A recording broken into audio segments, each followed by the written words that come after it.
سلام، فاطمه داوود هستم و با بخش دوم خلاصه کتاب معجزه شکرگزاری راندا برن همراهتونم. در روز سوم 10 مورد از محبت‌هایی که خداوند به شما ارزانی کرده رو یادداشت میکنید و بابتش 3 بار شکرگزاری میکنید، هم به صورت نوشتاری و هم به صورت کلامی.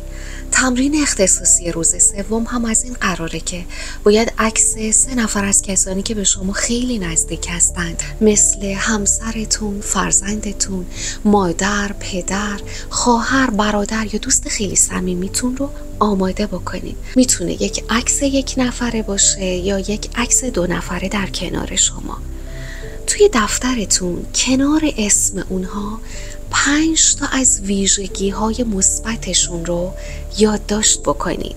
بنویسید که برای چه چیزی ازشون سپاسگزار هستید و بعد کنار عکس اونها این لیست رو قرار بدید یا توی ذهنتون مرور بکنید و بعد با صدای بلند ازشون تشکر بکنید.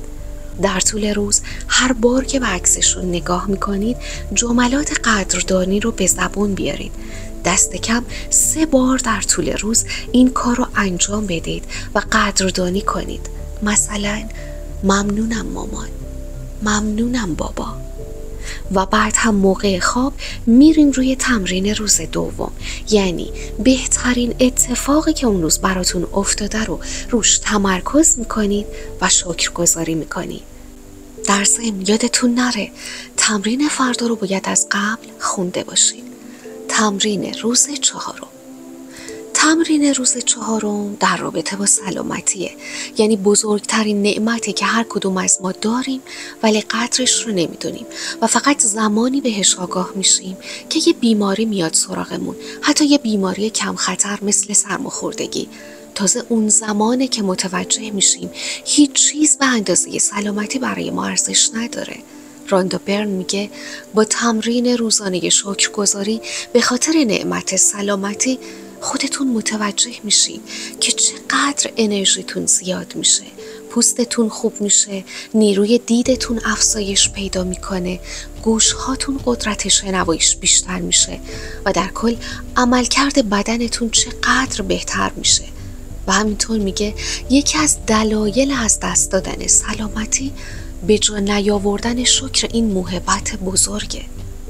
اون میگه به پاهاتون فکر کنید، ببینید چطور باعث حفظ تعادل بدنتون میشن. میتونید باهاشون بشینید، راه برید، بلند شید، حمام برید، به سمت اتومبیلتون برید، توی خیابون قدم بزنید و به کارهاتون برسید.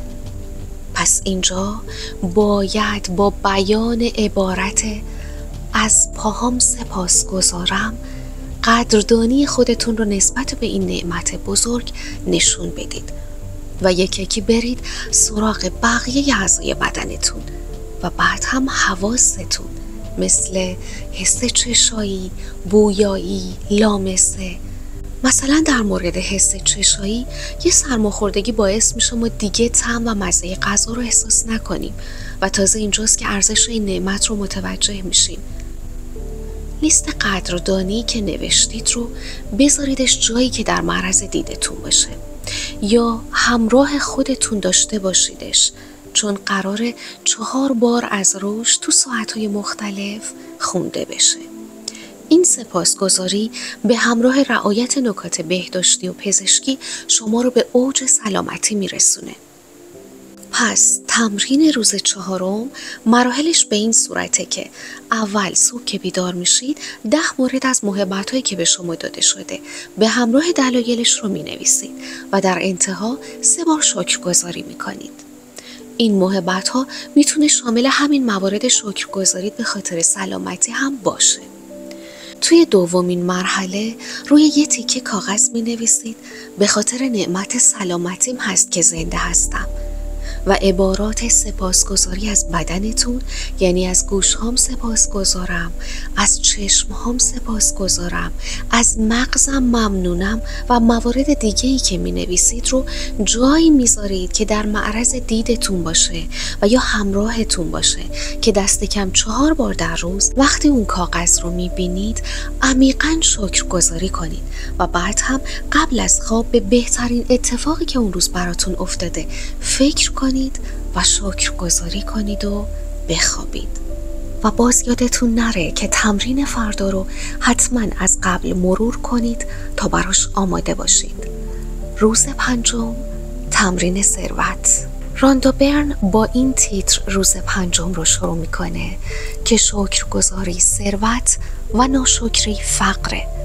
میگه اگه به اندازه کافی پول ندارید اینو بدونید که نه نگرانی، نه حسادت، نه ترس، نه دلسردی هیچ کدوم براتون پول نمیاره و فقط باعث ناشکری شما میشه. میگه گلایه کردن و غر زدن به خاطر اینکه پول کافی ندارید بر اساس همون قانونی که گفتیم نه تنها پول به شما اضافه نمیشه بلکه ازش کم هم میشه. شما باید به خاطر همون میزان پولی که دارید هر چقدر کم شکرگزار باشید. این شما رو مشمول قانون افزایش میکنه.